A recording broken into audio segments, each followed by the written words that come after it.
a while of real estate last year, and we had too much fun. We had to bring you back. And I mean, depending on how much fun we have today, this might be an invitation for 2021, but let's see how that goes. Thank you so much for coming, Wale. And we're excited to have Tola Adesanmi. Tola Adesanmi is co-founder and current CEO of Spleet. Spleet is doing awesome work in the Nigerian real estate space, but specifically in the prop tech space. Tola, thank you so much. Thank you so much for having me. Brilliant. It's great to have you guys here, and obviously we've just spoken to two fantastic real estate professionals. We are now talking to you guys that are real estate entrepreneurs, and you're doing things very, very differently. Yeah. I'm going to start off with you, Tola. I mean, Tola, I know you're a tech guy, and obviously you could do things in fintech, you could do things in agri-tech. Yeah. Why did you decide to come into the property space? Why prop tech? Two things. I stumbled on it by accident, right? I was actually building a startup with some friends of mine in fintech. And for me, my view on that was that it was failing, right? And, I was still holding on. And my co-founder at the time, my current co-founder, Spleet, brought this idea to me. It was a problem he had. He was couch surfing. So he couldn't find a space to rent for a year. And then, the cost of furnishing it and all of that. So he's like, yo, bro, I need you to change this into a product. How do we make this a product that can scale over time? So I was like, okay, interesting. My family background is actually real estate. My grandfather was one of the founding members of the Building Society of Nigeria. And he runs Esha and Associates. So real estate isn't something I'm not familiar with, but I never thought that I would be ending up here, right? Disrupting the kind of things or structures that my grandfather built. So I stumbled on it, and it looked like a different type of problem that people weren't solving well. Yeah. So for me, it was a challenge, and I like challenges. So here I am. Brilliant. That's awesome. That's very encouraging. I mean, your co-founder had a problem, and he brought it to you, and you're able to create this solution. And I mean, if I can let the cat out of the bag, you have a company that is valued at over $4 million now. Yes. Out of that problem, in just a short time span. I'm sure you will have time to tell us more about that, but that's great. Yeah. Wale, I mean, I know your story, but I'm sure these guys would like to hear. How did you find yourself in real estate? I know you had done some other stuff, but what problem were you trying to solve?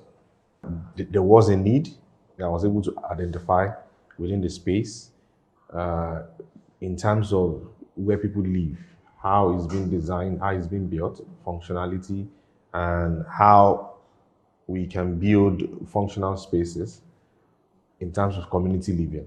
So while I was growing up, I can just leave my house and go to my neighbor's house, and it was a very fantastic neighborhood, and that is really missing in this current time. So I thought to myself that why can't we just have spaces that can bring people together instead of just, okay, I live in an estate, why can't I just live in that environment that I can connect with people that I live with? So for me, there was a lot of vacuum then when I started in terms of how many developers are playing in the space and how they are also bringing innovation and creativity into that space.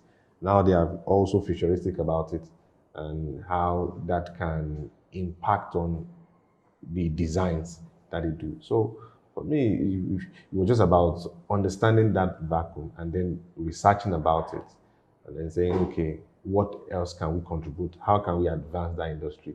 Or how can we do something different entirely? So it was more of that for me. Obviously, I can see that the reason why your companies are growing is because you are meeting a need. All right, you're not just replicating stuff. Obviously, there are lots of developers out there, but everyone knows that Landwey does stuff differently. Yeah. So you were able to meet that need. And I mean, the problem you are solving on that, there's almost nobody else solving it. So that need, meeting that need is very critical in being a successful and sustainable entrepreneur. Yeah. I mean, next question I just have in my head is, Tola, how old were you when you started out in entrepreneurship? Entrepreneurship I would say 15, like really, but proper startup. Like when I left eTransact at the time, we're building at eTransact, we're building apps for the banks and stuff. I would say I was like 24, 25, actually 26. And I just thought to myself, how do I add value beyond working for somebody? Because we were adding value, but in an old way, right? How do we disrupt totally? So the first thing I set out to do was to build chatbots for financial payments. But as I said, that wasn't really working. Now, I mean, with Spleet, we've been at it for 3 years. It's been an exciting journey. And compared to the younger engineers and founders that you find today in tech space, I'm a bit older, right? I'm in my 30s, and you find people starting out at 25, 24, 23, doing awesome things, mostly in Nigeria in the fintech space. And the prop tech space for us, I would say we have 2 or 3 competition. And even though, yes, we do regard them as competition, there's so much more that we can do. Especially for us, we say all the time that we're building the Airbnb for Africa. It's literally that. That's how to explain what we're doing. And solving critical African nuances as we do that. So yeah, I mean, I was young, I still am, I believe. Can you speak to entrepreneurs and entrepreneurs? Are they different people, or should everybody be an entrepreneur, or be an entrepreneur first and then later become an? What are your thoughts on this? We live in a society that can also put a lot of pressure on you, and then before you know it, you start to think like an entrepreneur. So that society can beat you up to an extent where you just have to do what you've got to do, and then before you know it, you find yourself in that business space. But in the real sense, entrepreneurs are different breed of people. They are people who easily can identify problems and also can identify solutions to those problems. And then take the bold step of going ahead and starting something. Why entrepreneurs are people who support these people at a very high level, who can, they don't really know how to identify problems, but they know how to work with people who can identify problems, and they know how to work within the solution space. So entrepreneurs are people who work with and not for. So now it's turning into, Can you say that again? entrepreneurs are people who work with and not for. So they work with you as an entrepreneur. So it's different from working for. Working for are people who just work for the salary, and then they don't really have too much value. But entrepreneurs are people who work with, so they are like a consultant within your business. Yes. So they are like a consultant within your business. They are their service and skill. Their skill is their service. So they are like a CEO within your company. So also they know that, okay, I am in this company to serve a particular purpose. I'm in this company to offer I am Wale Ayilara Limited. So, but I'm within this space and I'm offering my service. And also, the good thing is that they can also offer that same service for even 7 people without necessarily having a 9 to 5 with any one of them. So this is what everything is changing to. But there are different breed of people. They don't really have to go out there and start something, but they have enough can-do spirit to support people who can take that bold risk and start something. Because entrepreneurs are the crazy ones. They just want to dive in. They don't really, so they just want to dive in. So they understand problems, and then they are very excited to provide solutions to those problems. So I think these are the 2 different. Almost about 1,000 students listening to us right now, and they are in this mix thinking, should I start something? Should I work? And understanding this, is very, very important. So I do want to lend your voice to this. Yes, it's interesting. Our culture is to hire entrepreneurs. We don't hire staff, so to speak, right? So everybody sort of handles something in-house. Like you are the owner of something. You can't. At my own level, I don't want to micromanage you. I don't want to think about that problem. right? I'm handling the bigger problem, right, at my level, which is capitalizing the company and ensuring that things run well, and ensuring that investors are happy, ensuring. But when it comes to things like customer success, engineering, product, like for instance, the person that works in product with us today, she owns the product. So I don't want to have to deal with that. Yes, deliverables come back to me, but she has to be able to think about how this product works from what Tola and Dolapo's dream was 3 years ago, right? So it's interesting that he said it, that entrepreneurs are people that work with and not for, right? They're not working, which is why in the tech space, it's very, very common that you give some of your staff equity as well, right? They invest equity over time because you can sense that this person is working with this goal, not for the goal. Touch on what I was going to say because this conversation is exciting, but I wanted to say, guys, let this thing land properly. All right, there is a financial benefit that the entrepreneur enjoys. Does the entrepreneur also enjoy it over and above any monthly stipend that everybody gets? Because the entrepreneur potentially gets monthly stipend as well, which is aka salary. But do the entrepreneurs equally get that upside? And that's what Tola is touching on, the equity. Yeah. Wale, do you want to touch on that? Now, this is the perspective now. Let's just see it as a pie chart. Okay. So let's imagine it as a pie chart. Okay.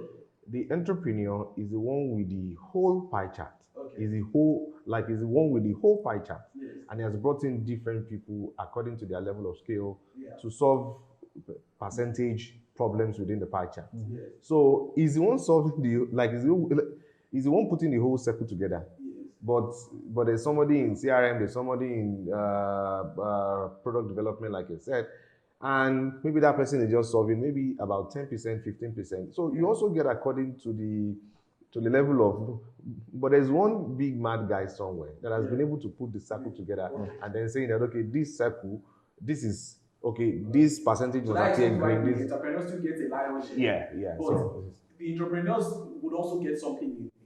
It's also it's not like entrepreneurs are poor. They are not poor. So let us see it in that way. They are also big people in their own right. So there are people.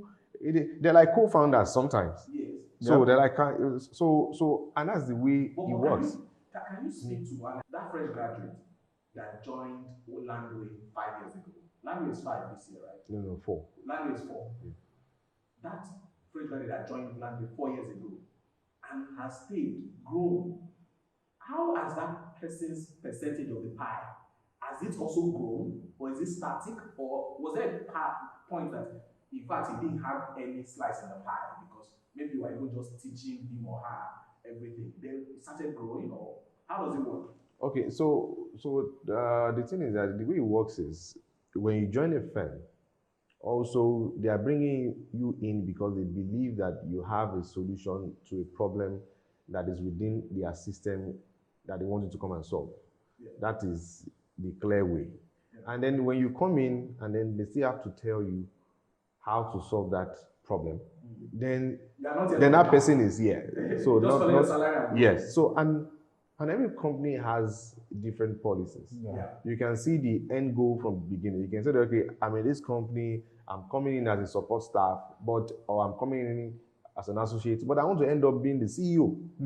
It's clear. Yes. And then you now need to learn what it takes because I know that to become the CEO. You have new CEOs that have broken out of that. Yes. That Landwey has essentially formed new subsidiaries. Yes. And I can imagine that means their pie has grown bigger. Yeah, because as a matter of fact, I'm entering into new portfolio next year. And another person would also take my current position. Oh, you are you're announcing this for the first time. Actually, so I wanted to make it plain, but I just had to code it like that way. But people also have to understand what it takes to grow within that system. I said, okay, this is what I need to do. But if you don't understand, they have an expectation when they will bring you in. They are okay. You said, okay, you have studied this thing in school for 4 years. Okay, then you should come in and prove that which you have studied. Yeah. If this thing will be significant to our bottom line goal, and then you come in and it's not significant, they can't manage because they also don't tell you story at the end of the month. They don't tell you, oh, sorry, you would also leave. So it is both ways. So it's all about the value and understand the end from the beginning, what you're aiming towards, and understanding your place and your strengths. And then you bring that to the table and then you play your cards. Every young real estate person, you need to develop competence, right? Bring competence to the table and be patient about it. Yeah. Join a good firm and your stake will be rewarded over time. That hard work needs to come in and that patience needs to be there. Very important. You have to bring in that competence. All right, that's fantastic. I know that you guys, develop yourselves, and I'm glad to hear that Wale is also moving to a new portfolio. I know that you're a book junkie, doing courses, developing yourself. We have a lot of young people listening to us today, and I will share some myself. What podcast, what books, what courses would you? And you need to dumb down a little. Don't say it because that Tayo should attend. Right? Okay.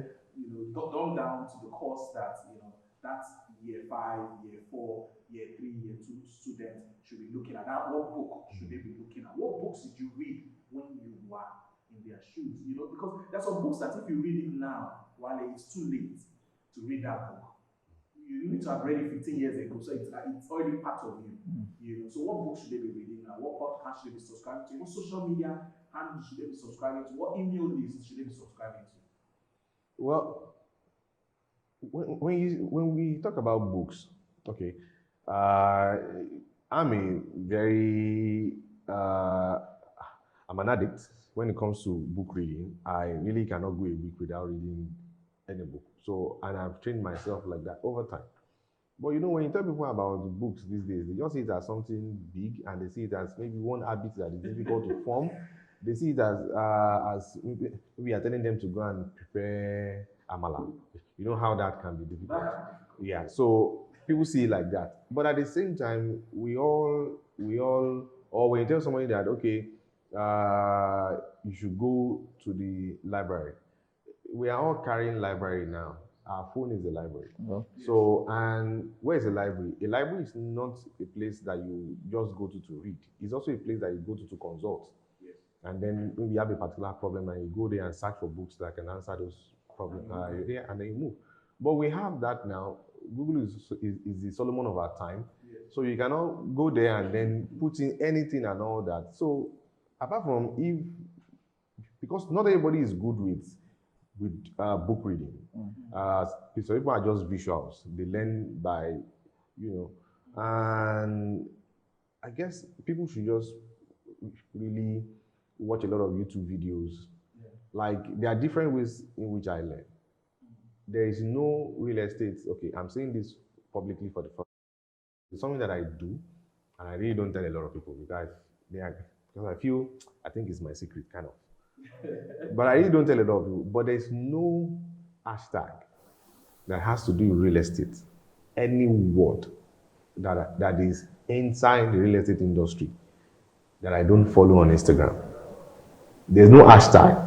That is, if anybody should post anything about anything in real estate in the world, I probably will see it. And then once they use the hashtag, I probably will see it. So that gives me access to a lot of information. And I know what a lot of people, what they are doing around the globe. I know what somebody is doing in Asia with maybe, if they use hashtag real estate marketing, I know what they are doing, what is trending in Asia, I know what is trending in Europe. I know, just by following those hashtags. So I learned from there also. And then watching a lot of YouTube videos, just putting anything and anything about real estate that you want to learn. Is not, because what you would, even when you are studying in school, everything is online now. Yes.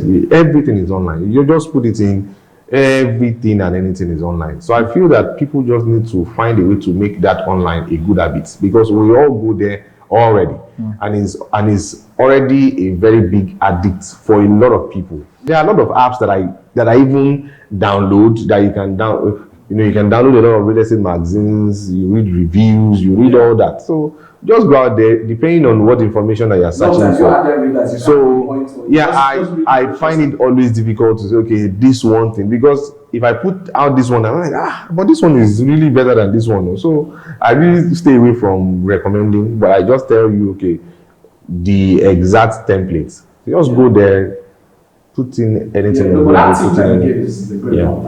It's a good one that should be adopted. Okay, so how I built this is a podcast that it's not real estate. It's about being an entrepreneur, right? And how entrepreneurs built this, whatever they built.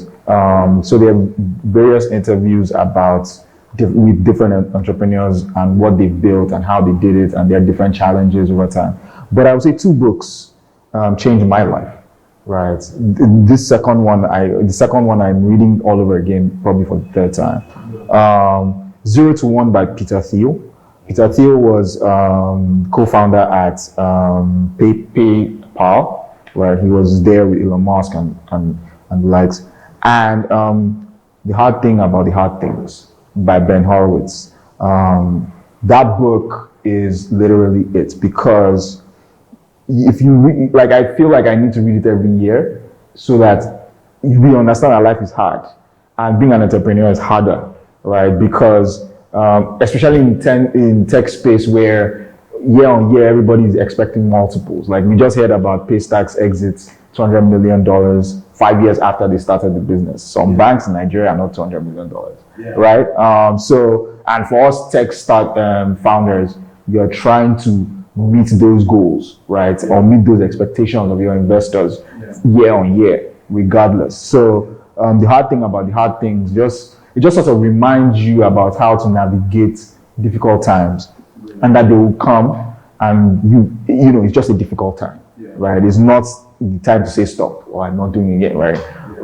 Most people give up because it's hard, but life is hard, right? So those 2 books, I would say, changed my life, right? One continues to change my life every other time, right? Yeah.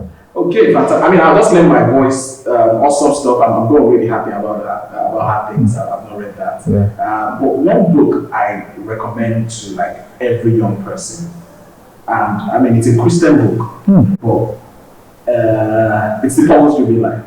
So I know a lot of things. I've read that book. And when you're saying you read that like 3 times, I probably read The Purpose-Driven Life like 5 times. By Rick Warren. It's a fantastic book. It helps you to understand your purpose in life. I find that a lot of people are chasing other people's purpose. They are not doing what's really meant for them. Like, some people are just saving. I see some people, someone told them to save, so they keep saving and they're sad all their life. Like, they're just sad about it. So people are spending anyhow, they're always broke, and you know, they don't know what to do. You know, some people are doing some particular thing and they're always complaining. Like, once you read The Purpose-Driven Life, I can assure you that you will always be living your best life, irrespective of what's in your pocket. You will always be living, because you understand your purpose. You're on a journey. You're just excited about the things that God is doing and, you know, has in store. Like, the next day is always the best day. You have a goal today, but you know that there's still so much more in store, because you understand your purpose, and that book is phenomenal. So that's a book I would absolutely recommend. Now, when it comes to real estate books, I mean, I would just say, on my Instagram, I did a post on this a few weeks ago. You know, so I put up, I think, 6-7 books that young people can read. Please check it out. You know, the first one is Real Estate Principles. It's some book I discovered when I was an undergrad, and that book transformed my life. I think it took my knowledge of real estate much higher than a lot of my peers. I'll just leave it at that. Okay, that was a good one. Our time is almost done. You know, it's always great when we're having these conversations. But Tola, if you were speaking to your younger self, all right, what would you tell him to do slightly differently? What admonition would you have for him so that, you know, things are better when you are in your 30s? Start earlier. Leave that job. For those that are entrepreneurs. Yes, leave that job. Go and start what you have to start. Because now, as you grow older, the ability to take risk reduces, especially if you're not well funded, right? So if you are younger, you don't have liabilities, right? You don't have any, so you can take the risk. But you don't think, just to balance, you don't think that all that experience you got from working absolutely helped shape who you are today? It definitely did. What I'm saying is start earlier. right? Like I would always recommend, because it's my journey, that people get like experience in a more structured organization, especially if you're going to be an entrepreneur, because then you know how to build a structured organization, right? The way you want it. But I'm saying start earlier, right? Okay. Don't waste too much time thinking about it. Okay. Just go, because you will meet the entrepreneurs that will help you build, right? Because most entrepreneurs, especially out here, always feel like they're going to do all the work themselves. You don't necessarily need all the skills. You just need 3 things, as far as I'm concerned: the ability to take risk, the ability to capitalize, and the ability to manage. Everything else, other people can do. Right. Yeah. Awesome. Wale. Well, what you say to you? Because that's very personal. That might really not have a lot to do with what we're talking about. Okay. But it is what I would say to my younger self is, I think I would tell myself to loosen up, have fun. Yeah, I think I miss out on a lot of fun. So I've always worked, hard, or almost all when my mates were having fun and then all that, and focused on so many things. But it paid off. Yeah. So, but I've always have these strong work habits. So I work from morning till night and all. So I would tell my younger self, loosen up, have fun. Pay attention to, pay attention so to. So why do you think that having fun and loosen up a little is important? Because I can tell you think it's important now. Yeah, I feel that it also helps you, it just helps you have a balance, kind of. It helps you know so much about other things apart from work. And you meet people too. Yeah, so, and then you meet people too, like it just kind of expose you beyond work. Yeah. There are people don't really know that there are so many things that I don't know. I've probably maybe been to club only once, and maybe it was even about maybe 3 years ago, or maybe it was maybe when I was about to be married. That was the first. So I really didn't do a lot of stuff. Yeah, I just wonder what went on with that. And I'm like, okay. So when people talk about those things, I'm like, okay. So when did that happen? So you don't know a lot of songs? No. I'm not really a song person. I really don't listen to most of this. So I was just too focused on building a business, and then just. But it's not. Really much. Not like I had too much fun. But it's not bad though. It's not really bad. Now I think I'm doing better. I watch a lot of movies now. I pay attention to. I try to hang out with friends and family now. So I pay attention to those things now. So I guess it's just trust me. That's just life. You can't have it all. I've come for your parties and they are very well organized. Yeah. I just started learning to do that. Like, okay, call friends up, just have them around, talk about things, joke and laugh out loud. I was telling them in the office yesterday that next year I'm going to take 1 month off without my phone. I'll just go on a boat cruise around the world, and then yes, of course, with my wife, So, but they all started laughing. One of them was ready to bet with 10 million naira that I cannot do it. So how are you so sure that I can't do it? I guess you are able to travel out of Nigeria for up to 2 weeks. I've studied you. Yes, I've not really been able to do it. To travel out for full 2 weeks, I've not been able to do it. I've not been able to do. So I guess next year I want to pay attention to those things. So that is what I would tell my younger self. That just have some fun. The world will not fall. The world will be there waiting for you. So just go out there. Thank you so much, guys. This has been a fantastic conversation.